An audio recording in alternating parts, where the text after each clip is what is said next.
Fraternity एक Mumtaz platform है जो कि मुल्क के मुख्तलिफ मदारिस के फारिग तहसील कानून पेशा वकला, असातिज़ा और तलबा पर मुश्तमिल है, जिसका मकसद मिल्लत इस्लामिया को कानून के मैदान में दरपेश चैलेंजेस का हल दरियाफ्त करना और साथ ही साथ मुस्लिम तलबा बिलखुसूस तलबा मदारिस जो कानून के मैदान में कदम रखना चाहते हैं, उन्हें रहनुमाई और गाइडेंस फराहम करना है।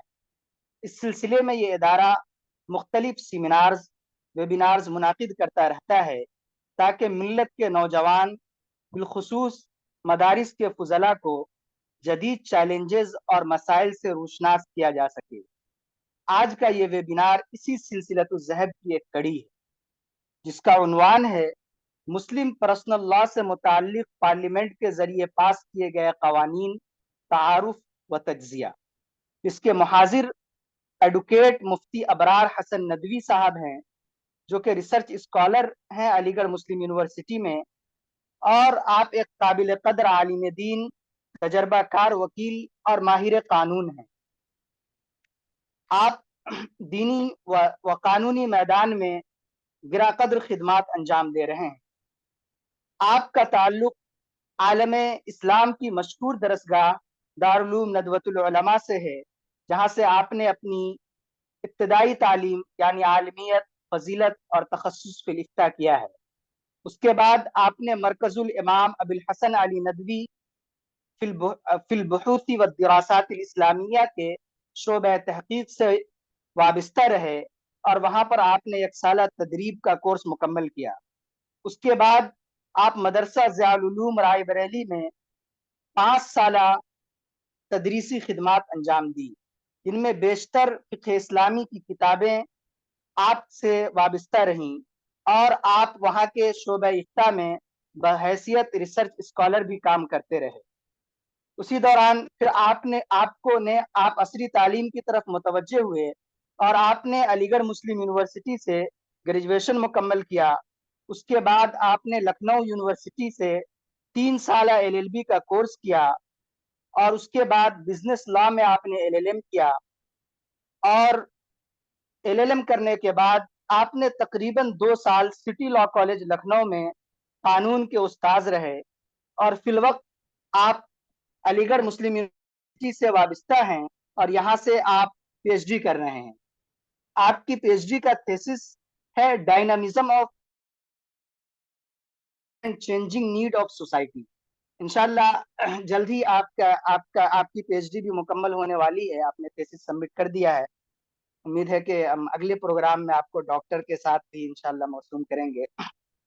तो अब बिला किसी तमहीद के मैं चाहता हूं कि आप और आज के फाजिल महाजिर और आज आप सामीन के बीच में हायल हुए बगैर मैं आज के फाजिल महाजिर जनाब एडवोकेट अबरार हसन साहब नदवी के हवाले करता हूँ कि आप अपना मुहाजरा शुरू करना।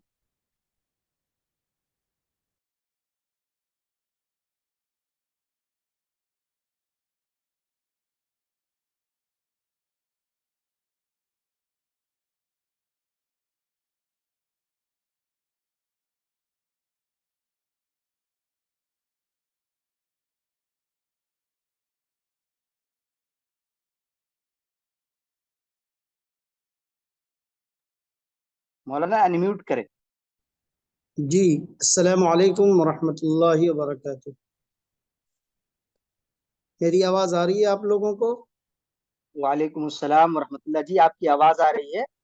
कमेंट सेक्शन में जो हाजरीन हैं उनमें से भी कोई एक दो लोग कम से कम बता दें कि आवाज़ सही से आ रही है, ताकि गुफ्तगू शुरू की जा सके। वक्त भी ज़्यादा हो चुका है और इंशाल्लाह 9:40 पर उम्मीद है कि हमारा ये प्रोग्राम ख़त्म हो जाएगा।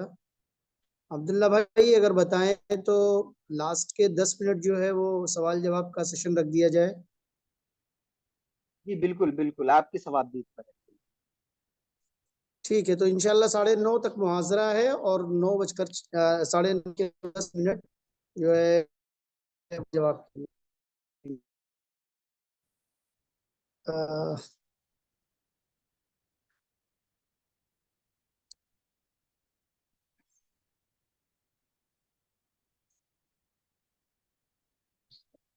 स्क्रीन अब्दुल्ला भाई रखेंगे? पीपीटी स्लाइड्स जो है वो नाजरीन की खिदमत में आएंगी या ऐसे ही गुफ्तगू करना है?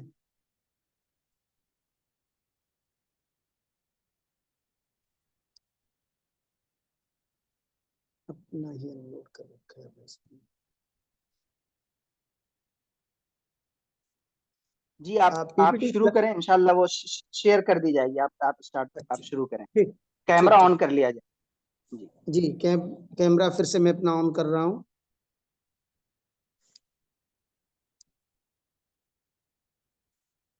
आपने ऑफ कर रखा है उधर से? कैमरा मेरा ऑफ कर रखा है आपने? परमिट तो करिए।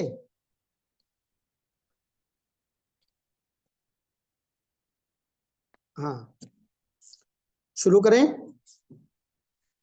जी बिस्मिल्लाहिर्रहमानिर्रहीम वसल्लल्लाहु अला नबीयिल करीम।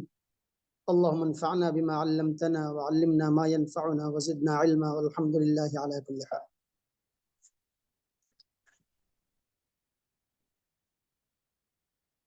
प्रोग्राम के ऑर्गेनाइजर अजीज़ी अब्दुल्ला नदवी, मदरसा लीगल फ्रेटर्निटी के हमारे दीगर अहबाब और लिंक के ज़रिए जुड़ने वाले और शामिल होने वाले तमाम ही अहबाब, अस्सलामु अलैकुम व रहमतुल्लाहि व बरकातुहू। एक मुद्दत से अब्दुल्ला भाई की तरफ से ये फरमाइश थी और हुक्म था कि मैं टाइम निकालूं और कुछ किसी ख़ास मौजू पे और ख़ास तौर पर मुस्लिम पर्सनल लॉ से मुतल्लिक़ किसी मौजू पे गुफ्तगू की जाए। मेरी अपनी मशगूलियात थी, पीएचडी में जब तक मशगूल रहा तो माजरत करता रहा, लेकिन अल्लाह का शुक्र है कि थोड़ी सी फरागत हुई है तो हुक्म की तामील में एक मौजू है, उसके तहत इंशाअल्लाह कुछ बातें अर्ज़ करने की कोशिश जाए। दुआ फरमाए अल्लाह से हक कहने की और सही सुनने समझ और अमल, अल्लाह फरमाए और हमारे इस प्लेटफॉर्म को जो प्लेटफॉर्म में अल्लाह ज़्यादा मुफीद और नाफ़िअ फरमाए। आज का जो मौजू है वो है हिंदुस्तानी पार्लियामेंट के ज़रिए मुस्लिम पर्सनल लॉ से मुताल्लिक़ पास किए गए कवानीन का तारुफ और तज्ज़िया। थोड़ा सा तारीख़ी पस मंज़र बहुत कम वक्त में मैं पेश करता मुफ्ती हूँ। साहब, आपकी आवाज नहीं आ रही। एक मिनट, एक मिनट, एक मिनट, फिर से। जी, आवाज आ रही है अब्दुल्ला भाई? आवाज आ रही है?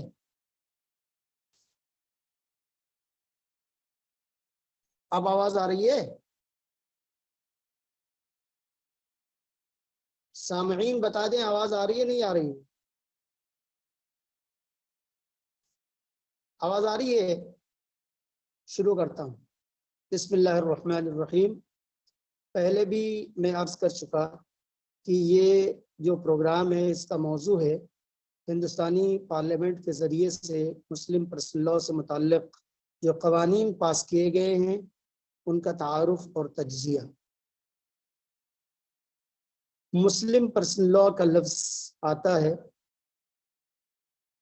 सबसे पहले हम पर्सनल लॉ की बात कर लें। इंसान के पास दो चीज़ें सबसे ज़्यादा कीमती हैं और उससे मुताल्लिक़ हैं। एक चीज़ तो है इंसान की अपनी ज़ात, उसका वजूद, और एक चीज़ है इंसान की जायदाद और उसकी प्रॉपर्टी। इंसान की जो जायदाद और प्रॉपर्टी है उससे मुताल्लिक़ क़वानीन हैं, लेकिन अलहदा हैं। इंसान की अपनी ज़ात से मुताल्लिक़ जो क़वानीन हैं उनको बसा औक़ात पर्सन से पर्सनल लॉ कह दिया जाता है। इसके ताल्लुक़ से एक बात और भी कही जाती है कि पर्सनल लॉ बेसिकली ये है कि इंसान की अपनी जो ज़ाती ज़िंदगी है उससे मुताल्लिक़ जो क़वानीन हैं उन्हें पर्सनल लॉ कहा जाता है।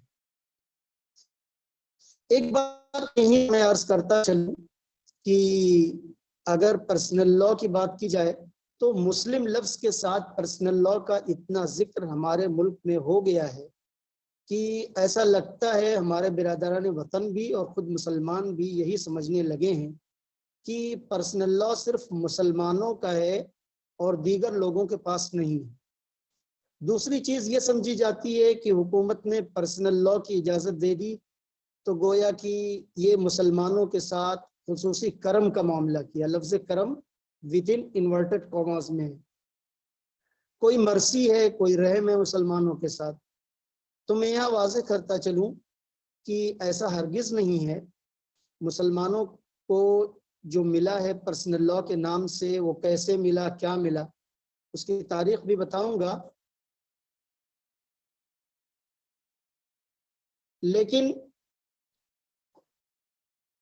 क्रिश्चियन पर्सनल लॉ भी है और हिंदू पर्सनल लॉ भी है, पारसी भी है, सिखों का अपना मुतालबा है अलग पर्सनल लॉ का।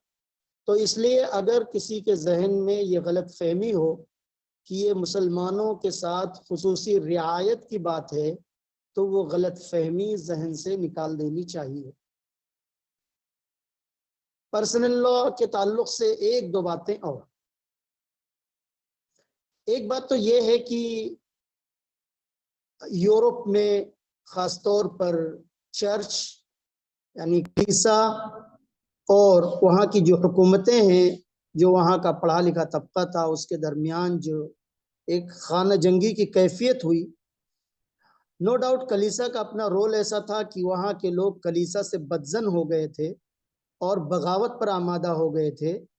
तो और कई मौर्रिखीन ने लिखा भी है कि जो साइंसदान थे उन्हें जला दिया गया, उन्हें मार दिया गया, उनको सजाएं दी गई उनके रिसर्च पर, उनके तहकीक पर। तो उसकी वजह से वहाँ का एक बड़ा तबका ऐसा था जो मजहब से मुतनफिर और बदजन हो चुका था।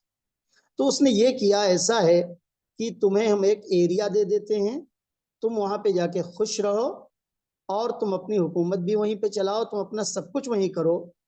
तो गोया कि खुदा को बांट दिया गया कि जो इंसान की पर्सनल लाइफ है उसमें मजहब का कोई अमल दखल नहीं है। तो ये नज़रिया मगरिब में आया कि इंसान की अपनी ज़ाती ज़िंदगी भी ऐसी होती है कि जिससे किसी को कोई लेना देना नहीं होना चाहिए और किसी का कोई इंटरफेरेंस बिल्कुल नहीं होना चाहिए। तो पर्सनल लॉ की बेसिक तो एक वो समझना ज़रूरी है। मैं बात ये अर्ज करूं कि मुस्लिम पर्सनल लॉ तारुफ व तज्जिया के नाम से एक छोटा सा किताबचा, बल्कि असल में वो तकरीर है हज़रत काज़ी मुजाहिद साहब रहमतुल्लाह अलैह की, और ख़ुद हज़रत मौलाना मिन्नतुल्लाह रहमानी रहमतुल्लाह अलैह की अपनी भी बहुत ही कीमती तहरीरें शाया हुई हैं इस मौजू पे। उन्होंने जो बात लिखी है वो मैं गोशगुजार कर दूं कि पर्सनल लॉ की जो इसका पर्सनल लॉ की जो तसव्वुर है, ये तसव्वुर ही अपने आप में गलत है और मुसलमान इस तसव्वुर को नहीं अपना सकते। उन्होंने लिखा है कि ये खालिस मगरिबी तसव्वुर है, इस्लामी तसव्वुर नहीं है।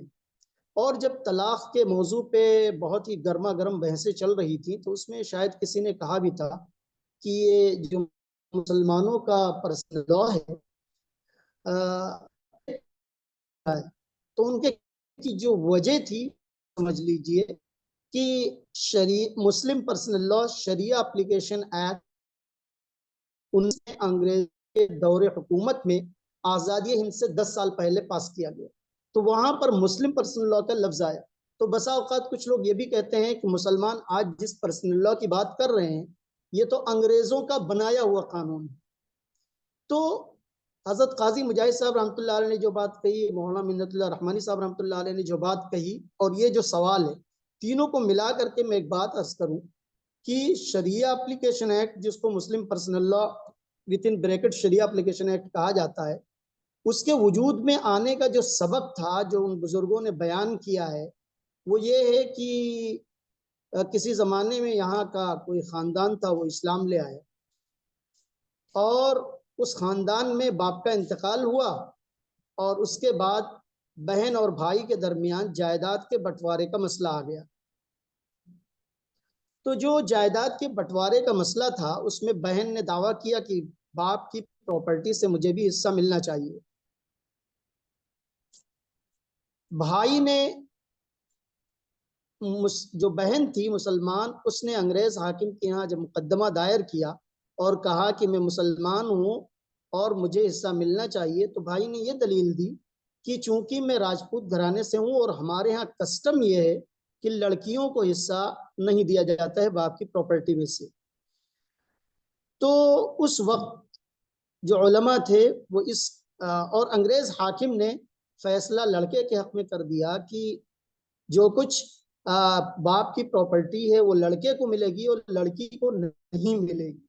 उलमा ने एहतजाज किया, नाम साहब रहमतुल्लाह और दीगर थे।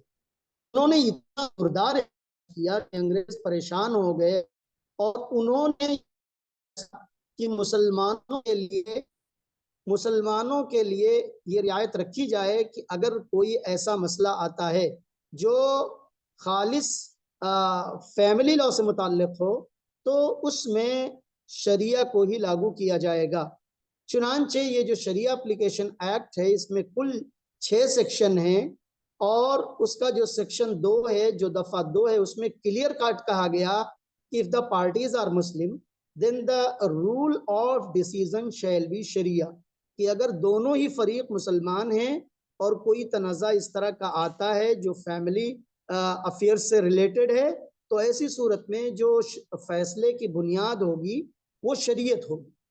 तो जो इसका सेक्शन नंबर 2 है, जो दफा 2 है, उसमें बात कही गई और उसमें यह वाज़ेह कर दिया गया कि निकाह, तलाक, विरासत, हजानत यानी मैरिज, डिवोर्स, मेंटेनेंस और इस तरह की जो चीजें हैं, मीरास में भी, इनहेरिटेंस को भी कहा गया कि मीरास में भी जो फैसला होगा वो मुसलमानों की शरीयत के मुताबिक होगा।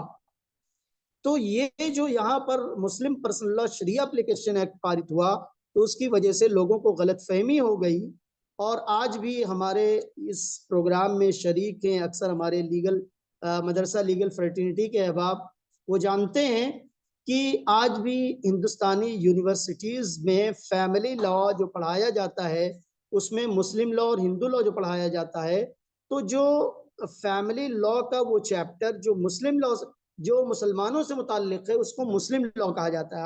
हालांकि एक कंप्लीट मुस्लिम लॉ नहीं है, ये सिर्फ उन अहकाम का मजमूआ है जो फैमिली से मुताल्लिक है, इसको मुस्लिम लॉ के नाम से जाना जाता है।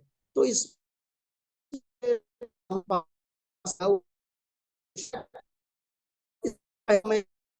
कि अंग्रेज जब यहाँ पर अंग्रेजों ने हुकूमत संभाली और उनको यहाँ पर फैसला करना हुआ तो बेसिकली वो ताजिर थे, ताजिरों को तमीज़ भी नहीं थी, ना हिंदुस्तान की वो बहुत ज़्यादा तहजीब से वाकिफ़ थे, ना यहाँ के मज़ाहिब से वाकिफ़ थे, तो बसा औकात बड़े गलत गलत फैसले करते थे।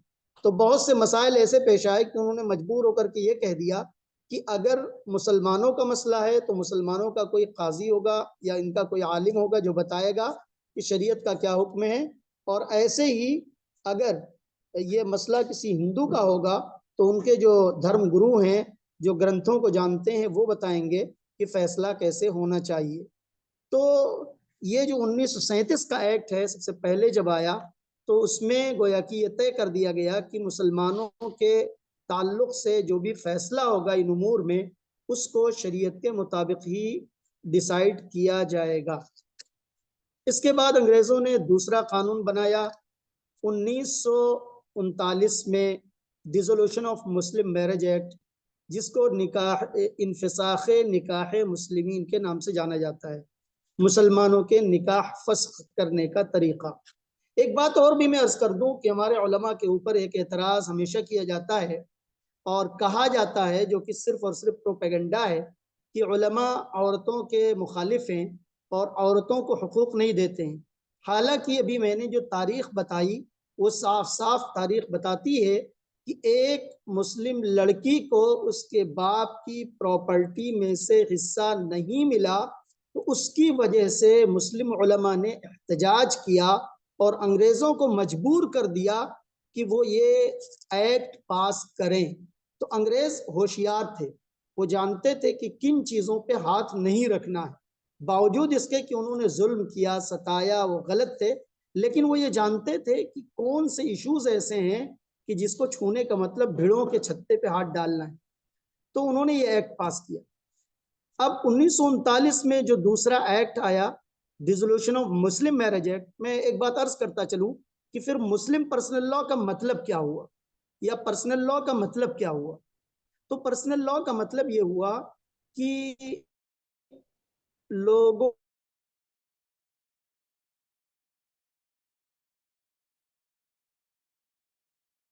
जो नशोनुमा होती है एक फैमिली में होती है, तो फैमिली से मुताल्लिक जो मसाइल हैं उन्हीं को पर्सनल लॉ कहा जाता है। और जब ये मुस्लिम पर्सनल लॉ की बात आती है तो शरिया एप्लीकेशन एक्ट की दफा 2 जो है उसमें बताया गया है कि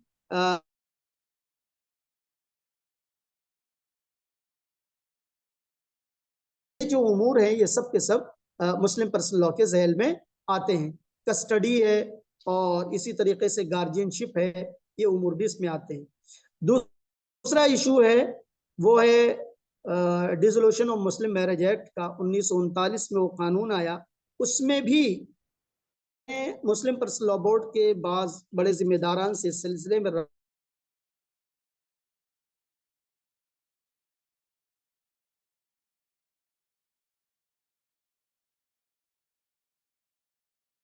तो उलमा ने अपनी सवाबदीद पर फाइनल किया था। बेसिकली वही है, हो सकता है थोड़े बहुत चेंजेस हो गए हों। तो उसमें जो ग्राउंड्स रखे गए औरतों की गोया की खलासी के लिए, औरतों को उनके अगर शौहर जालिम रहे हों तो उनसे निजात दिलाने के लिए, कि कब वो औरतें अपने तलाक का हक, यानी उनको तो तलाक देने का इख्तियार दिया नहीं गया है, अदालत के जरिए उनको तलाक मिलेगी, तो वो कौन से ग्राउंड्स हैं, क्या कंडीशंस हैं जिनको देखते हुए अदालतें उनके हक में तलाक का फैसला कर सकती हैं। तो जो बुनियादें उसमें फराहम की गई कि एक शौहर है, अगर वो अपनी बीवी को 2 साल तक मेंटेनेंस नहीं देता है, हिंदू मैरिज एक्ट में यही जो ग्राउंड है ये डिजर्शन के अनुमान से है कि पूरे तौर पर वो छोड़ दे। लेकिन मुस्लिम लॉ में ये है कि 2 साल तक अगर कोई शख्स बगैर किसी माकूल वजह के अपनी बीवी को नान नफका नहीं देता है तो बीवी को यह हक पहुंचता है कि वो उसके खिलाफ मुकदमा दायर करे और फस्खे निकाह का मुतालबा करे। इसमें क्रुएल्टी की बात कही गई है कि जुल्म करता हो। अब वो जुल्म, क्रुएल्टी, टॉर्चर मेंटल भी हो सकता है, फिजिकल भी हो सकता है, ग्राउंड को बहरहाल प्रूफ करना होगा। इसमें एक और बड़ा मशहूर मामला है, वो ये है कि अगर किसी औरत का शौहर गुम हो जाए और उसका कोई अता पता ना हो, हमारे मदरसे से जो फारिग उलमा इसमें मौजूद है, मुफ्तियान कराम, वो अच्छी तरह जानते हैं गैबत मुनक़तिअ का लफ्ज इस्तेमाल किया गया है फ़िक़्ह की किताबों में।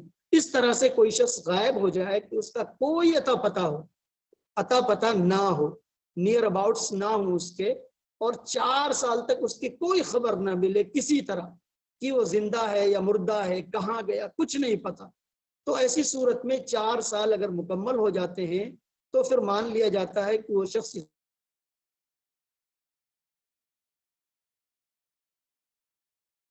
निकाह से अदालतों मतलब दारुल क़ज़ा, और फिर उस सूरत में वो दूसरा निकाह करती है।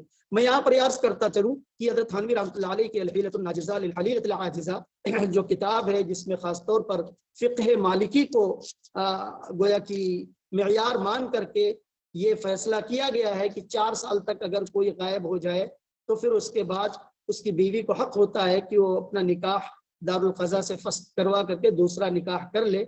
और इस सिलसिले में मैं सिर्फ नाम ले लेता हूँ, आप लोग अगर इंटरेस्टेड हैं तो गूगल करके गुड़िया का जो केस था, गुड़िया और आरिफ का, उस केस को आप अगर देखें तो उसकी जो हकीकत है कि ये जो आरिफ था कैसे गुम हुआ था, फिर कैसे वापस आया, फिर क्या हुआ, यहाँ पे हेडिंग क्या लगाई गई, गूगल पे सारी चीजें मिल जाएंगी, देख लें, उसमें वही मसला था। तो इसमें जो 4 साल का फैसला किया गया कि 4 साल तक अगर नियर अबाउट का ना हो, ये फैसला कैसे आया? ज्यादातर लोग इसमें फ़िक़्ह से जुड़े हुए हैं तो वो जानते हैं कि फ़िक़्ह हनफी में अगर कोई शख्स गायब हो जाए तो उस गायब शख्स की बीवी को निकाह की इजाजत तब तक नहीं है जब तक कि उसके हम उम्र लोग यानी उसके शौहर के हम उम्र लोग दुनिया से खत्म ना हो जाए। यानी कोई तो मिनन निसा, जिन औरतों का निकाह हो चुका उनसे निकाह करना जायज नहीं है। तो फ़िक़े हनफी का अपना एक उसूल था कि कम से कम उसके शौहर के हम उम्र लोग खत्म हो चुके हों तो ये मान लिया जाए कि अब वो भी खत्म हो चुका होगा। बाज़ फ़ुक़हा ने 100 साल की मुद्दत लिखी, खैर 100 साल के बाद कौन औरत जो है वो दूसरे से निकाह करने जाती है। तो इसमें जो मसला था वो 4 साल पे जो लाया गया वो अल-हीलतुन नाजिज़ा लिल हलीलतिल आजिज़ा में मालिकी फ़िक़्ह पर फतवा दिया गया और उसी को dissolution of Muslim marriage act में शामिल करवाया गया। इसमें एक और है प्रोविजन कि अगर कोई शख्स ऐसा है कि जिसको उसके किसी क्राइम की वजह से 7 साल की जेल की सजा हो जाए, फाइनल हो जाए, कन्विक्शन हो जाए, फाइनल उसको जेल में जाए, अपील वगैरह खत्म हो चुकी हो कि अब उसको सजा काटनी ही काट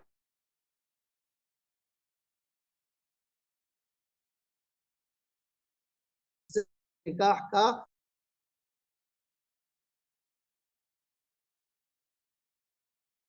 तो ये एक जज्बाती सवाल बोर्ड के प्रेसिडेंट खालिद सैफुल्लाह साहब दामद बरकातुहू से मैंने पूछा कि कभी हमारे नौजवान जो है वो बाज उसमें एक्ट्स में फंसा दिए जाते हैं, उनके ऊपर मुकदमा चलता है और ये मतलब प्रेमा फसाई पहले ही मरहले में लगता है कि ये बेचारा फंस गया, अब नहीं निकल करके आएगा, तो उसमें पूरी फैमिली इतनी जो है स्ट्रेस में होती है, तो कैसे 7 साल का जो है वो मान लिया जाए कि 7 साल की सजा हो गई है तो अब उसको जो है वो दूसरा निकाह कर लेना चाहिए। तो मौलाना ने बड़ी शफकत से फरमाया कि देखो अबरार, इसमें मामला ये है जज्बात एक तरफ, लेकिन औरत के अपने हुकूक और औरत का ये समझना कि वो बगैर शौहर के नहीं रह सकती है, ये अपनी जगह पर एक फैक्ट है। तो जज्बात को फैक्ट से मिलाया नहीं जाता है, इसलिए यहाँ पर जो 7 साल का प्रोविजन है वो बिल्कुल सही और दुरुस्त है। तो 7 साल जो जेल की सजा है उस पर भी गोया कि ये मामला का दारोमदार रखा गया और बाकी जो ग्राउंड्स हैं उनमें आजकल के दौर में एड्स वगैरह की बात है, यानी कोई ऐसी बीमारी पैदा हो जाए कि उसके साथ औरत का रहना नामुमकिन हो, तो शरीयत ने आज के कितना पहले ये बता दिया था कि वल्नरेबल डिजीज अगर हैं तो ऐसी सूरत में उसको इख्तियार है कि वो अपना निकाह फस्ख करवा ले। तो ये निकाह के फस्ख का जो कानून आया ये भी बेसिकली औरतों को हक दिलाने के लिए कानून आया। तो जो लोग उलमा पर और ख़ासतौर पर मुस्लिम उलमा पे इस तरह से एतराज़ करते हैं कि औरतों के हक की बात नहीं करते हैं, मसला ये है उनको समझना चाहिए और हमको समझाना भी चाहिए कि all India Muslim personal board हो या इस तरह की तंजीमें हो या हमारे जो बड़े उलमा हैं, जो अकाबिर हैं, वो हमेशा जुल्म के खिलाफ है। जुल्म करने वाला कोई भी हो, मर्द हो, औरत हो, कोई भी हो, तो जो जालिम है जालिम के खिलाफ है और जो मजलूम है वो मजलूम के साथ है हमेशा। यही इस्लाम की तालीम है कि जालिम का हाथ रोक दो और मजलूम का साथ दो। तो ये जो दूसरा एक्ट आया 1939 का, उसमें बेसिकली तलाक के ग्राउंड्स दिए गए, किसके लिए? तो के लिए। मैं एक बात यहाँ पे अर्ज करता चलूं कि पहली बात तो ये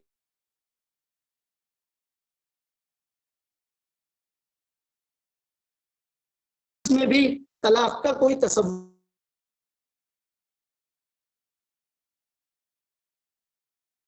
1955 से पहले और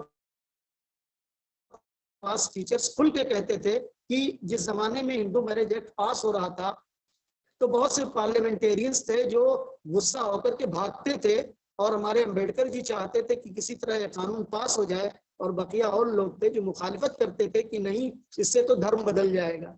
तो बहरहाल वो एक्ट पास होकर के रहा। तो अगर तलाक एक नागुज़ीर जरूरत नहीं होती तो ये दुनिया के कवानीन तलाक को अपने कानून में क्यों शामिल करते? तो इसलिए अगर इस्लाम पे एतराज किया जाता है कि इस्लाम की सारी बातें अच्छी हैं, बस इसमें तलाक एक गलत चीज है, अरे भाई इमरजेंसी एग्जिट है तो उसको इमरजेंसी एग्जिट ही समझना चाहिए।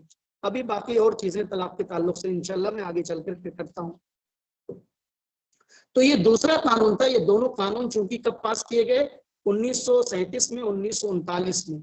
अब आजादी के बाद, पोस्ट इंडिपेंडेंस, पोस्ट कॉन्स्टिट्यूशन, आइन के बनने के बाद मामला आया उसमें बाब सोम रखा गया फंडामेंटल राइट्स का, यानी बुनियादी हुकूक का।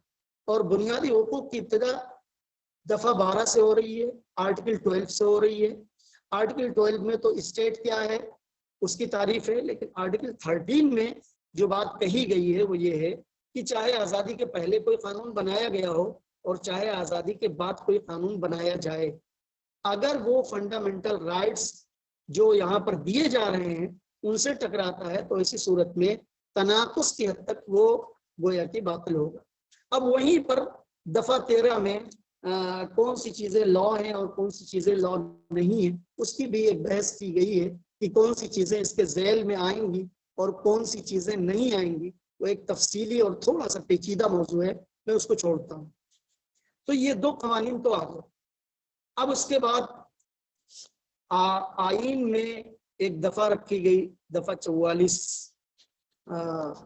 Uniform civil code. इस पे अच्छी खासी बहस भी हुई और लोग सुनते भी रहते हैं, और बाज स्टेट्स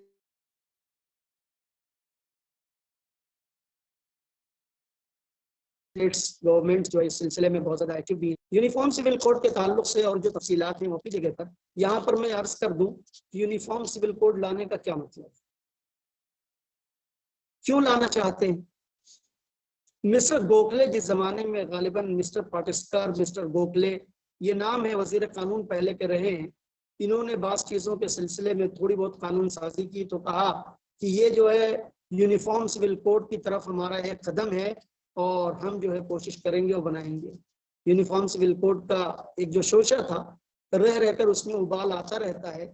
और बहरहाल चूंकि जानती हैं हुकूमतें कि मुसलमानों का यह हसास मसला है, तो इसलिए इसको उठाती भी रहती हैं। मैं सिर्फ एक बात कह करके इस सिलसिले में हमारे जो साथी हैं उनको तवज्जो दिलाऊंगा कि मौलाना अली नदवी रहमतुल्लाह अलैह गालिबन राब्ते के इजलास में मक्के मुकर्रमा गए हुए थे और शायद हज का ज़माना आ रहा था या ऐसा था, तो वो मतलब अभी आया नहीं था, आने वाला था।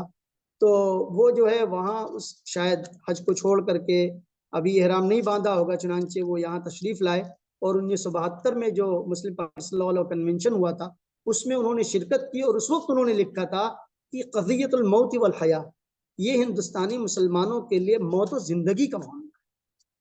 तो हसासियत समझनी चाहिए कि हमारा जो मसला है वो ये है कि हराम और हलाल के सिलसिले में हम कंप्रोमाइज नहीं कर सकते। इसलिए हमारे बहुत से भाई और बहुत से सीधे साधे किस्म के हमारे गैर मुस्लिम बिरादरान वतन भी बसा औकात उन लोगों की हमनवाई करने लगते हैं कि जिनके दिलों में फितना और फसाद है। तो उनको भी समझना चाहिए कि यहाँ पर मसला हलाल और हराम का है, मामूली मसला नहीं है, हराम और हलाल। अच्छा, अदालतों का भी अपना तर्ज अमल है कि बसा औकात जो है अदालतें एसेंशियल्स और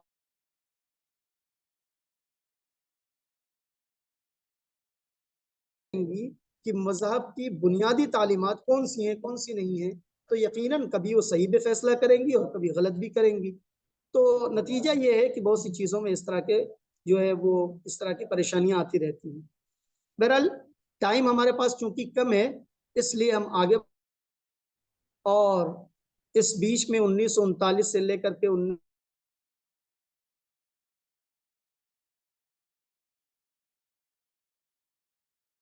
एक का मौजू रहा और शाहबानों के सिलसिले में बहुत से लोगों को हकीकतें कम मालूम है कि असल मसला था क्या शाहबानों का। शाहबानों वाले मसले में इतना जानना चाहिए कि शाहबानों की शादी 1932 में हुई थी और उनके ताल्लुक से कहीं पर मैंने मजमून पढ़ा था कि बेचारी जुबान की बहुत तेज थी, और जब औरत जुबान की तेज हो तो मसाइल बहरहाल पैदा होते हैं चाहे जिस घर में बात हो। 1970 में उनके शौहर ने उनको घर से निकाल दिया। तो ये मान के चलिए कि 1932 में अगर शादी हुई, 20-22 साल की उम्र रही होगी, 1970 में निकाला, तो 1932 से 1970 का जो मरहला है अच्छा खासा है, यानी 60 के करीब पहुंच गई होंगी, 60 साल के करीब। इन्होंने क्या किया था कि 1978 में जुडिशियल मजिस्ट्रेट फर्स्ट क्लास के यहाँ अर्जी दी थी कि हमें जो है वो गुजारा दिलाया जाए। अर्जी इन्होंने दी 1978 में अप्रैल में, और 6 नवंबर 1978 को मोहम्मद अहमद खान ने इनको तलाक दे दी। और फिर उसके बाद अगस्त 1989 में मजिस्ट्रेट ने फैसला किया कि इनको 25 रुपए माहाना दिया जाए। 1979 और फिर उसके बाद ये मामला आगे बढ़ा और 1985 में मध्य प्रदेश हाई कोर्ट ने 179 रुपए ही देने का फैसला भी कर दिया। तो ये एक थोड़ा सा 1985 में हाई कोर्ट ने फैसला किया था, चुनांचे मोहम्मद अहमद खान इस फैसले से नाराज थे। वो अपने मसले को लेकर के सुप्रीम कोर्ट पहुंचे और अपील दायर की कि मेरे साथ गलत हो रहा है। यकीनन जब तलाक हो चुकी थी 1978 में, तो फिर उसके बाद वो ये चाहते थे कि अब उनको गुजारा ना देना पड़े और कुछ ना देना पड़े। यहाँ पे मसला आता है,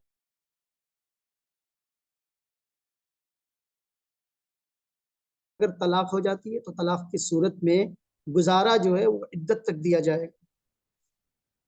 तो ये 1986 वाला जो कानून है, the Muslim women protection of rights on divorce act 1986, इसके पहले जो कुछ हुआ था वो मैंने इसलिए बताया, थोड़ा सा शाबानो केस की मैंने हिस्ट्री इसलिए रख दी कि उसमें एक तो उनका अपना, बहरहाल ये गीबत मैं नहीं समझता, उनकी जो है जिंदगी के ताल्लुक से मजामीन आए और उसमें लिखा गया कि जुबान की तेज थी, इसलिए मैंने बात जिक्र कर दी है। बहरहाल अब जब मसला ये आया कि इद्दत के बाद खर्चा देना पड़ेगा, तो इद्दत के बाद का खर्चा चूंकि कुरान ने नहीं कहा है, इद्दत के बाद का खर्चा इसलिए मुसलमान शोहर नहीं देते हैं। तो ऐसा लगा कि जैसे जितनी भी तलाकशुदा औरतें हैं वो सब की सब बेचारी हैं, उनका कोई पुरसाने हाल नहीं, वो रातें रोडों पर गुजारती हैं, बेचारगी की कैफियत में हैं। इसलिए औरतों को ताउम्र या तो नफका दिया जाए टिल डेथ और टिल री मैरिज, या दूसरी शादी होने तक दिया जाए।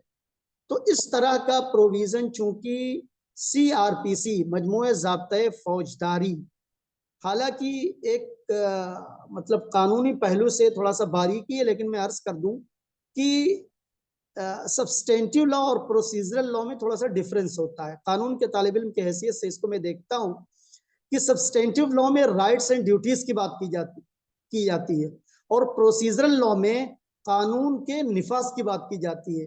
अजीब और गरीब बात है कि section 125 of CRPC to 128, section 125 से 128 तक, वहां पर राइट्स की बात की गई है, प्रोसीजर की बात, राइट्स की बात की गई है कि माँ बाप का खर्चा देना है, ठीक है, बहुत अच्छी बात है, कौन मना करता है। बच्चों का नफका देना है, ठीक है, कौन मना करता है। लेकिन बीवी का नफका देना है टिल री डेथ।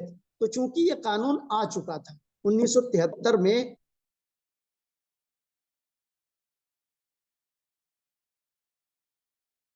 बना हुआ था, उसकी दफा 125 से 128 में जो बात कही गई थी वो यही कि अगर बीवी को तलाक हो भी जाए तो गुजारे की पर्पज से, नफके की पर्पज से उसको बीवी माना जाएगा और नफका देना पड़ेगा।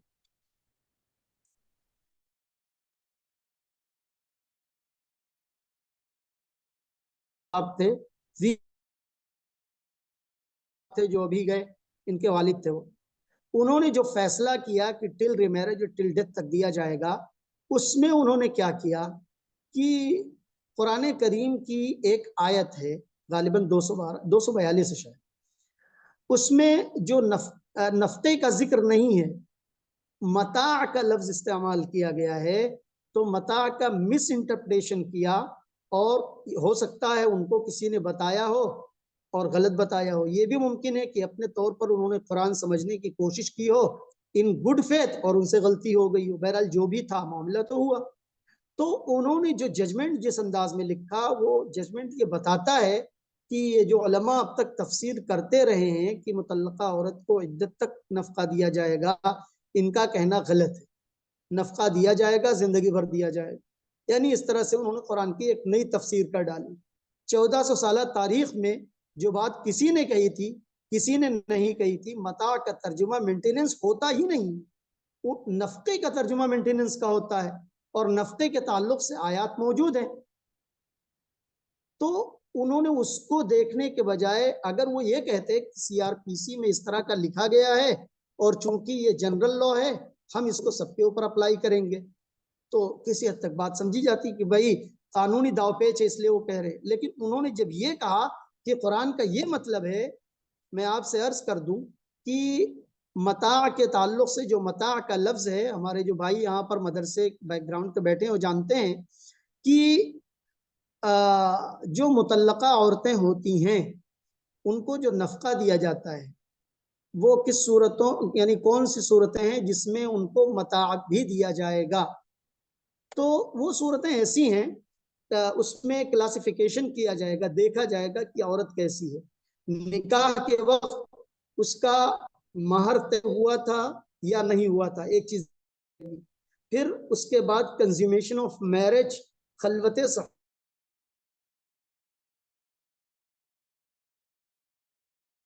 चंद्रचूड़ साहब ने क्या, एक ही शक्ल को सामने रख करके अपना जो फैसला था वो दे दिया। तो कायदा होता है किसी चीज की तशरीह का, तो जो कानून की तशरीह के जवाबित हैं उसमें एक हारमोनियस कॉन्स्ट्रक्शन कहलाता है। हारमोनियस कॉन्स्ट्रक्शन का मतलब ये होता है कि अगर एक ही बात के मुतालिक अलग अलग जगह पर कई बातें कही गई हैं, कॉन्टेक्स्ट बदल रहा है, तो सबको एक साथ मिला करके पढ़ा जाएगा। इसीलिए कभी कभी आप देखते होंगे कि मुजरिम को सजा दी गई ये, लेकिन सिर्फ ये नहीं, रेड विथ, यानी इस सेक्शन को भी मिलाकर इसको समझा जाए। तो अदालतें ये काम करती रही हैं, इसलिए चीफ जस्टिस ऑफ इंडिया से ऐसा ब्लेंडर हो जाए, कम से कम मुझ जैसे कानून के तालिब इल्म की समझ में बात नहीं आती है। बहरहाल हारमोनियस कॉन्स्ट्रक्शन अगर होता तो शायद बात समझ में आ जाती कि फैसला क्या करना चाहिए। लेकिन उन्होंने क्या किया कि वो लिटरल इंटरप्रिटेशन कर दिया, जो लफ्जी ताबीर है, तशरीह है, उसको करते हुए एक जगह की आयत को देखते हुए उन्होंने किया जो तालीमात के खिलाफ था। इसलिए उलमा ने खासतौर पर उसमें एहतजाज किया और शाबानो केस इस तरह बहुत मशहूर हो गया। शाबानो काय को मशहूर होती, इन सारी चीजों की वजह से मशहूर हो गई। बस औकात दुश्मन किसी का इस्तेमाल कर लेता है, वो आदमी उस वक्त तक नहीं पता पाता है जब किसकी मौत ना आने वाली हो। जब कब्र में पैर पहुंच जाता है तो वो सोचता है अरे मेरी वजह से मुसलमानों के कास को नुकसान पहुंच गया। बहरहाल अल्लाह ताला तमाम लोगों को शैतान का आलेकार बनने से बचाए। मुसलमान इस्तेमाल हो जाते हैं, मुसलमान समझ नहीं पाते। तो वो जो फैसला था शाहबानो जो मशहूर है, मैंने इसीलिए उसके ताल्लुक से जो बातें हैं, कई बातें मैंने अर्ज कर दी कि ये तफसीलात जहन में रहे। तो जो फैसला सुप्रीम कोर्ट का आया उसने गोया कि हिंदुस्तान के मुसलमानों में बेचैनी पैदा कर दी। मौलाना अली साहब और कारी तैयब साहब रहमतुल्लाह ये लोग थे बहरहाल, और सारे लोगों ने जो उसमें, या गालिबन कारी तैयब साहब ना रहे हों, उसमें एहतजाज हुआ। और एहतजाज के बाद गोया कि राजीव गांधी की गवर्नमेंट थी उस वक्त, ये बात तय पाई कि जो सुप्रीम कोर्ट के फैसले का गलत असर है उसको खत्म करने के लिए कानून पास किया जाए। चुनांचे राजीव गांधी को मौलाना अली साहब ने खत लिखा था, कारवाने जिंदगी में वो खत मौजूद है किसी जिल्द में, वो पढ़ने के लायक है कि राजीव गांधी को किस तरह मौलाना ने खत लिखा, ईमानी जुरात और हमीयत के साथ और साफगोई के साथ, कि हमें आपसे कोई फायदा और कोई मफाद नहीं चाहिए, लेकिन इस सिलसिले में कानून साजी बेहतर से बेहतर आप कर सकते हैं। चुनांचे the Muslim women protection of rights on divorce act 1986 आया। ये एक्ट आया, इसमें बेसिकली जो बात है वो मेंटेनेंस, लोगों को नफका कैसे दिया जाए और क्या दिया जाए, कब दिया जाए, इसमें एक बात ये कर दी गई जो शरीयत उसूल पीरियड के बाद औरत को जरूरत है और वो अपने आप को मेंटेन नहीं कर पा रही है, तो उसके जो रिलेटिव्स हैं वो नफका देंगे। रिलेटिव्स में अगर बेटे कमाने के लायक हैं तो वो देंगे, बाप मौजूद है, माँ है तो वो देंगे, वो नहीं है तो अदर रिलेटिव्स जिनको अगर ये औरत मालदार होती और इसका इंतकाल होता, इसकी मीरास में उनको हिस्सा मिलता, तो जिस प्रोपोर्शन में हिस्सा मिलता उसी प्रोपोर्शन में उनको इसको नफका देना होगा। अगर ये तीनों चीजें नहीं तो फिर जिस स्टेट में वो रहती है वहां का जो वक्फ बोर्ड है स्टेट का, उसकी जिम्मेदारी होगी कि वो नफका दे। मैंने ये सवाल एक मरतबा बड़े प्रोग्राम में किया था, उसमें कुछ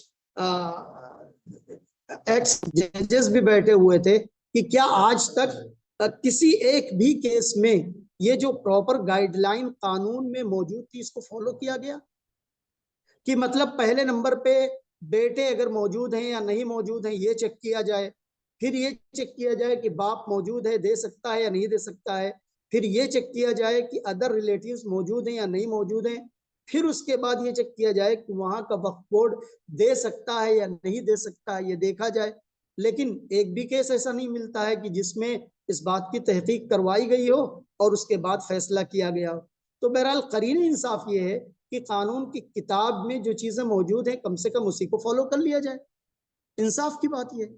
लेकिन बहरहाल किया जाता है नहीं किया जाता है, ये तो जो अब तक के फैसले आए हैं वो 1986 के इस एक्ट ने ये बात तय कर दी इद्दत पीरियड के बाद जरूरत है, औलाद कमाने के लायक है तो ये न्यूज देंगे, वो भी नहीं है तो वक्फ बोर्ड देगा, ये चीज रखी गई। लेकिन उसमें एक चीज छोड़ा ने कहा था कि ये ना रखा जाए, वो ये है कि इसके बावजूद अगर कोई मुस्लिम जोड़ा ये चाहता है कि उसको सीआरपीसी की दफा 125 से ही गवर्न किया जाए और उसके मामले का तस्फिया किया जाए और वो अफिडेविट फाइल करता है कोर्ट में कि नहीं हमें शरीयत ने जो ऑप्शन दिया है वो मंजूर नहीं है, हमारा फैसला इसी के तहत होना चाहिए, तब जाकर के फैसला उसके तहत होगा।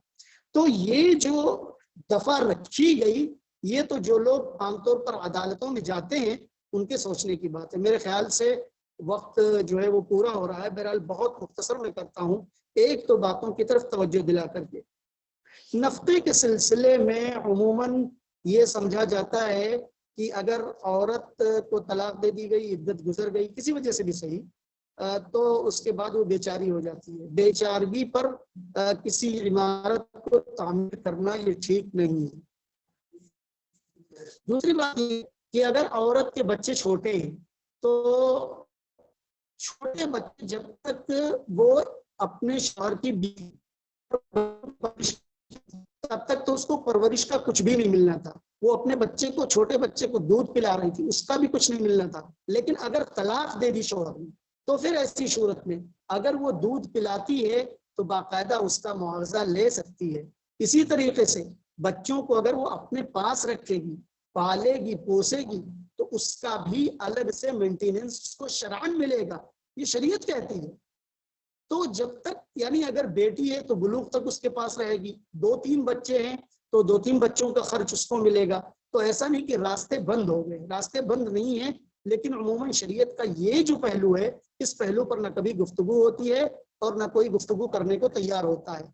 तो ये जो 2-3 इश्यूज की तरफ इशारा किया गया कि जो स्कीम खुद उस कानून में 1986 में रखी गई थी उस स्कीम पर अमल किया जाए तो इंसाफ मिल जाएगा। दूसरी सूरत में अगर औरत की औलादें छोटी हैं तो उनको नफा मिलेगा तो वहां से इंसाफ हो जाएगा। लेकिन इन सब बातों पर कभी गौर किया नहीं जाता है, इन बातों पर गौर करने की जरूरत है। टाइम खत्म हो गया है, बल्कि 2 मिनट ज्यादा हो गया है, तो इसलिए मैं जो 2019 में जो कानून आया the Muslim women protection of rights on marriage act, उस पर मैं 2-3 बातें अर्ज कर दी। पहले तो ये कानून जब वहाँ पार्लियामेंट में आया था तो उसकी मुखालिफत हुई और पहली बार में पास नहीं कर पाए लोग, तो इन बेचारों ने ऑर्डिनेंस का सहारा लिया और प्रेसिडेंट साहब के साइन से ऑर्डिनेंस की सूरत में ये कानून लेकर के आए। फिर कभी इंशाल्लाह ऑर्डिनेंस का ये जो फ्रीक्वेंटली यूज या मिस यूज है इस पे गुफ्तगू कर लूंगा। और उस बाद कानून जब ये ऑर्डिनेंस की शक्ल में आया था तो ये जिसे जीने की कोशिश की और तर्जुमा अल्लाह का शुक्र है हमारे बड़ों ने बुजुर्गों ने पसंद भी किया। और उसी वक्त मुस्लिम पर्सनल बोर्ड का इजलास हुआ था, उसमें जिम्मेदारों के पास तो बैठा भी था, गुफ्तगू कुछ की थी इस ताल्लुक से, वो मैं अर्ज कर देता हूँ कि ये जो कानून आया इसके बारे में हमारे कानून के जानकार थे, उन्होंने ये कहा था कि इससे ज्यादा लूला लंगड़ा अपाहिज कानून आज तक आजादी की तारीख में बना ही नहीं। वजह क्या है कि उसकी एक दफा भी ऐसी नहीं है जिसको वाकईतन इंसाफ के तराजू पर तौल करके जस्टिफाई किया जा सके। मसलन उसमें कई बातें ऐसी थी जो काबिल एतराज थी, और काबिल एतराज सबसे बड़ी चीज उसमें यही है कि शायरा बेगम जो केस आया 2017 में, जिसमें 3 तलाक को बैन किया गया, तो शरीयत में किसी भी मसलक में ये बात नहीं है कि अगर कोई 3 तलाक दे दे तो एक भी नहीं होती। लेकिन ये जो कानून आया, इसमें अलग ही रुख पे चले गए लोग, और इन्होंने कहा कि ये वाइड है, इलीगल है। यानी अगर आदमी 3 तलाक नहीं, कितनी भी तलाकें दे, तो उसकी 1 तलाक भी नहीं पड़ती है। अब 1 तलाक भी नहीं पड़ती है, तो तलाक के बावजूद अगर शोहर रुजू नहीं करता है, जिनके यहाँ एक भी पड़ती हो, अगर रुजू नहीं करता है, तो रुजू के बगैर तो आदमी अपनी बीवी को रख भी नहीं सकता है। दूसरी चीज उसमें यह थी, the custody of minor children shall be given to the wife, कि माइनर जो बच्चे हैं, नाबालिग हैं, उनकी कस्टडी माँ को ही दी जाएगी। तो उसमें एक सिचुएशन ये पैदा हो रही थी कि अगर किसी औरत को तलाक उसकी बदकिरदारी की वजह से दी गई हो, बदचलन हो, मारूफ हो कि इसका काम ही बेहयाई करना, तो अगर माइनर चिल्ड्रन को माँ के पास रखा जाता है तो माँ कैसी हो जाए। तो यहाँ पर वेलफेयर ऑफ चाइल्ड को कहाँ देखा गया। तो इस तरह के इतने जो है इसमें सुराख थे कि सुराख ही सुराख दिख रहे थे। तो इसीलिए हमारे पास कानून के जानकारों ने कहा था कि आज़ादी के बाद से इतना ज्यादा लूला लंगड़ा अपाहिज कानून आया है। बहरहाल इसमें और भी कवानीन हैं, और खासतौर पे वक्फ के ताल्लुक से भी कानून है, उस पर भी गुफ्तगू होनी चाहिए थी। हमारी टीम ने माशाल्लाह औकाफ के कानून के एकेडमिक व्यू से भी और प्रैक्टिकल व्यू से भी बहुत ज़्यादा वाकिफ और जानकार एडवोकेट फरहान हबीब नदवी साहब माशाल्लाह मौजूद हैं। मैं अब्दुल्ला भाई से दरख्वास्त करूंगा कि वो एडवोकेट फरहान हबीब साहब का जो एक मुहाजरा रखें, और ख़ासतौर पर कानून वक्फ के ताल्लुक से जो जानकारियाँ ज़रूरी हैं वो फराहम कराई जाए। एक मुख्तसर से वक्त में कोशिश की है मैंने इन चारों एक्ट्स को जो है वो समेटने की और कुछ ना कुछ बताने की, और उसमें शाहबानो केस का भी मसला आ गया और शायरा बानो का भी जिक्र ही आया। और एक बात और भी मैं अर्ज कर दूं कि 19 शाह बानो केस के असर को 1986 के कानून से बदल दिया गया, लेकिन अदलिया ने फिर चंद ही सालों के बाद डेनियल लतीफ़ी वाले केस में उस फैसले को फिर से, यानी इस कानून के असर को फिर से खत्म कर दिया, और वही वाली सूरत हाल आ गई कि टिल री मैरिज और टिल डेथ नफका देना पड़ेगा। हादा माइंदी वल्लाहु आलम व इल्मुहु अतम व अहकम व सल्लल्लाहु अला नबील करीम। अल्लाह ताला हम सबको कहने सुनने से ज़्यादा अमल करने की तौफीक अता फरमाए। हमें कानून को समझने की और उसकी जो मुश्किलात हैं उनको समझने की और उसका सही हल निकालने की अल्लाह ताला तौफीक अता फरमाए। मैं थोड़ा सा वक्त दे रहा हूँ, अगर किसी के जहन में कोई सवाल है तो वो सवाल किया जा सकता है। जी, जिनको कोई सवाल करना हो तो वो हैंड रेज करें, तो उनको अनम्यूट कर दिया जाएगा।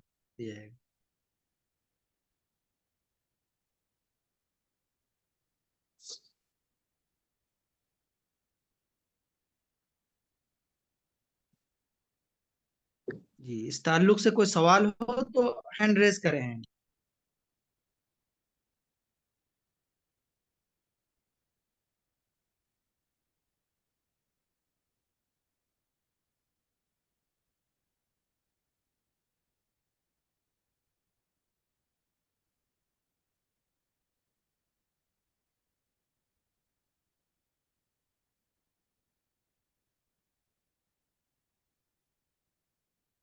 आप चैट बॉक्स में भी कुछ पूछ सकते हैं।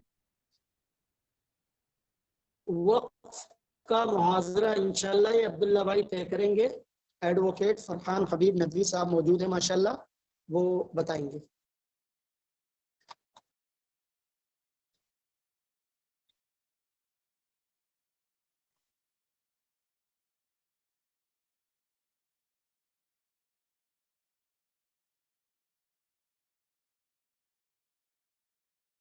अब्दुल्ला भाई, अगर इजाजत हो तो सुभान अल्लाह हिंदी पढ़ ले। सैयद साहब कोई हैंड रेज कर रहे हैं। जी, आपको अनम्यूट कर दिया गया, आप सवाल कर सकते हैं।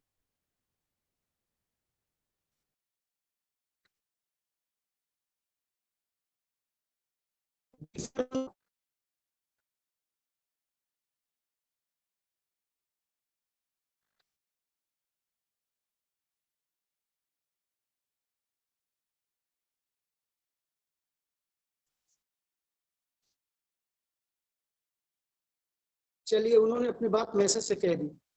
अब्दुल्ला भाई ठीक है, दुआ पढ़ते हैं। अच्छा, कोई क्वेश्चन करेंगे? मुश्ताक बैग साहब हैं जी, जरूर, खुशी होगी।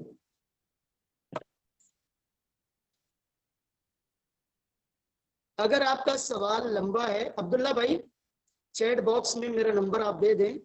अगर हमारे जो भी शुरका हैं, मुसाहिमीन हैं, उनको कुछ समझने की ज़रूरत हो इस मौजू पे, तो वो बाद में भी इंशाअल्लाह राब्ता कर सकते हैं और समझ सकते हैं। अस्सलाम वालेकुम। वालेकुम अस्सलाम रहमतुल्लाह। जी, मेरा नाम मुश्ताक है, मैं मुंबई से बोल रहा हूँ।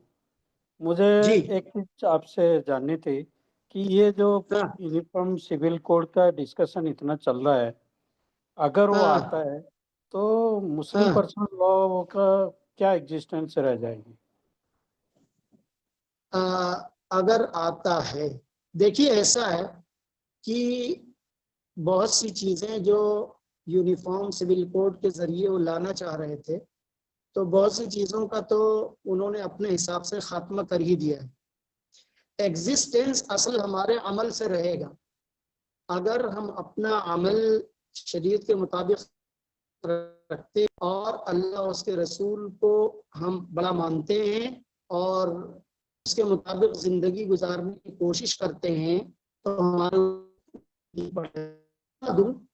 इससे पहले कोई आईएएस अफसर था, वो इत्तेफाक से गोंडा का था, हमारा हमवतन। वो जो है पता नहीं राधे माँ कौन सी माँ बन गया था। मुझे याद है कि मैं एलएलबी के आखिरी साल में था और हमारे प्रोफेसर साहब पढ़ा रहे थे, सीआरपीसी पढ़ा रहे थे, ऐसे कोई बात आई तो उसमें मैंने कहा कि इसने अपनी बीवी को, अपने बच्चों को जो सताया है और ये जो ऐसा बन गया है, तो इसको सजा देनी चाहिए। तो प्रोफेसर साहब ने मुस्कुराते हुए बड़ी अच्छी बात कही, कहने लगे कानून को क्या पड़ी है कि आपके घर में घुस करके जाए और कहे कि सजा मिलेगी। अरे भाई, अगर उसकी बीवी कहती है कि हमें जो है वो इंसाफ चाहिए और ये चाहिए और वो चाहिए, तो कानून देखेगा। लेकिन अगर उसकी बीवी खुद से नहीं पहुंचती है, तो कानून को क्या पड़ी है कि उसके घर में जाए।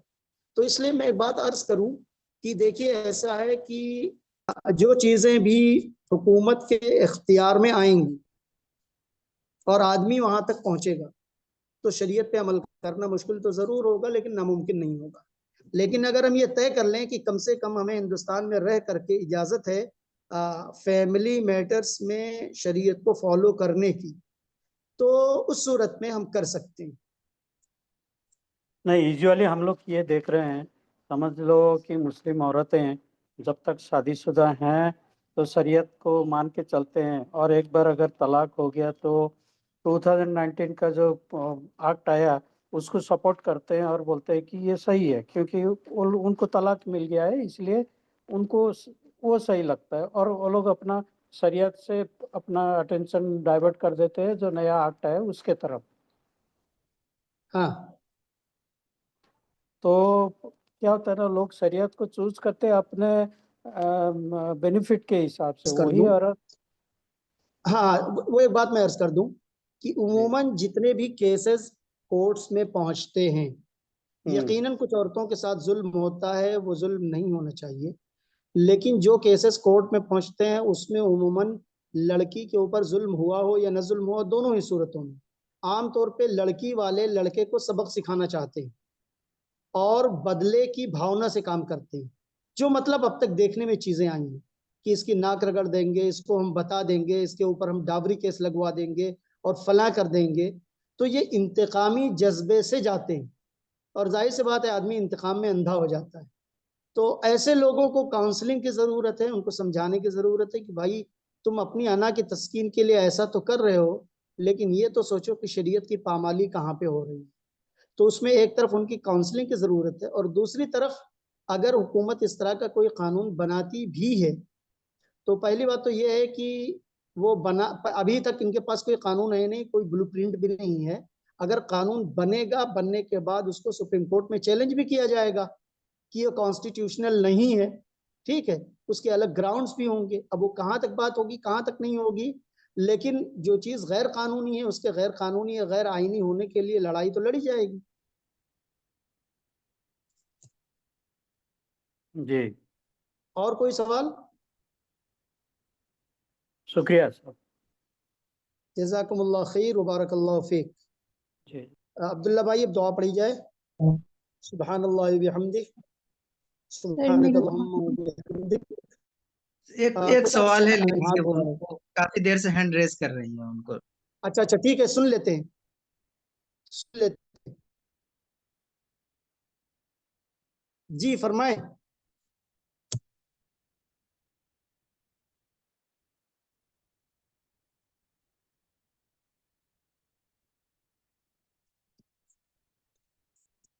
एक बात मैं अर्ज कर दूं, इस बीच में एक बात अर्ज कर दूं, आपका सवाल भी सुन रहा हूं कि मुस्लिम बच्चों को और ख़ास तौर पे मदरसा बैकग्राउंड के जो अहबाब ग्रेजुएशन कर चुके हैं और लॉ की तालीम हासिल करना चाहते हैं, ये बात मैं इसलिए अर्ज कर रहा हूँ कि मैं खुद एक जगह जो है खिदमत अंजाम दे रहा हूँ, जामिया कॉलेज ऑफ लॉ में मदारिस के फारिगीन आना चाहते हैं तो इंशाल्लाह उनके लिए जो भी रियायत हो सके इंशाल्लाह उनकी तालीम का बेहतर निज़ाम भी है। तो जो लोग ग्रेजुएशन कर चुके हैं, MHCET का जो है फॉर्म भरा जा रहा है, 27 तारीख उसकी लास्ट डेट है। अगर हमारे कुछ भाई करना चाहें तो अमूमन सवाल करते रहते हैं कि इस सिलसिले में रहनुमाई करें, तो यहाँ का ऑप्शन खुला हुआ है ऐसे लोगों के लिए। वो लोग बाद में हमारे ज़ाती नंबर पर मशवरा कर सकते हैं। जी, किसी का सवाल था, हैंड सवाल रेज कर किया सकते हुआ हैं। है, बताएं। अस्सलाम वालेकुम रहमतुल्लाह। वालेकुम अस्सलाम। सर मेरा ये क्वेश्चन था कि हम क्यों एक शाख को बचाने में लगे हुए हैं जो कि पर्सनल लॉ है। क्या कुछ ऐसा नहीं किया जा सकता जिससे हम अपना क्रिमिनल लॉ और एविडेंस लॉ भी रिट्रीव कर लें? अच्छा, आपका सवाल ये है कि हम पर्सनल लॉ को से आने में क्यों लगे, है ना? यही सवाल है आपका। देखिए ऐसा है कि आईन में जो फंडामेंटल राइट्स का चैप्टर है, बाब सोम है, बुनियादी हुकूक की बात है, उसमें मजहबी आज़ादी की बात कही गई है। ठीक है, तो मजहबी आज़ादी में भी हुकूमत नहीं चाहती है कि थोड़ी बहुत चीज़ें जो हमारी शनाख्त यानी कल्चरल आइडेंटिटी का भी इशू है और रिलीजियस आइडेंटिटी का भी इशू है, हमारे मजहब की जो बुनियादें हैं उन पे अमल करने के लिए हमको बुनियादी हक दिया गया है। एक बात।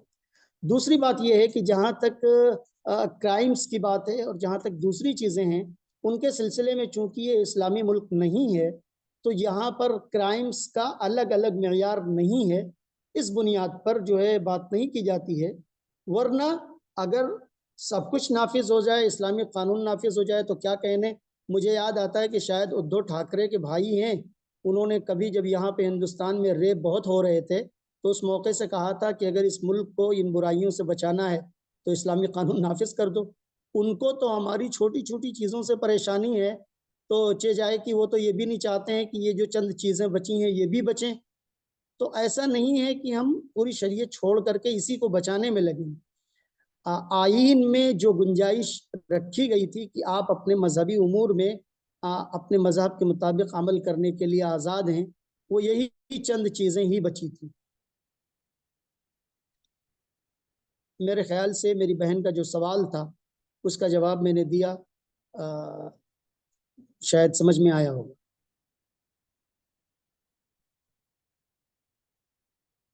आपके सवाल का जवाब हो गया?